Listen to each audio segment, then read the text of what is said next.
ভাই আসসালামু আলাইকুম। আমরা দীর্ঘ অনেকদিন জার্নি করে আজকে খেলতে চলে এসেছি। আজকে পুরস্কারটা একটু বললে খুশি হইতো। আমাদের বিশ্বকাপের আগের গুরুত্বপূর্ণ শেষ ম্যাচ এটা।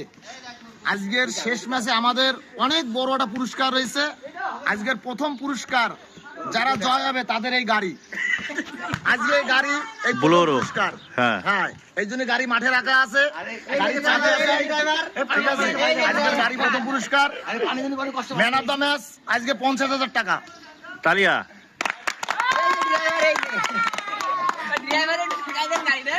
আজকে আমাদের বিজয় বল দেখাও, একটু বল দেখাও। মাঠে যে খেলা আছে বল টল দেখাবো না। হোটেলে রয়েছে আমাদের আরো হোটেলে আমাদের প্লেয়ার রয়েছে। এই যে সেই হোটেল। হ্যাঁ বলো। এই যে সেই হোটেল। ওই যে আমাদের হোটেলে সব প্লেয়ার। আর এই যে গুরুগাড়া ছেলে পেলে প্লেয়ার। এই যে আরেকটা প্লেয়ার চলে এসেছে দর্শক। এই যে এই মাত্র দর্শক আসলো মাঠে। আজকের ম্যান অফ দ্য ম্যাচ এইডে। প্রথম পুরস্কার আমাদের গাড়ি মাঠের সাইডে নেওয়া হচ্ছে। মাঠের সাইডে যাচ্ছে আমাদের গাড়ি।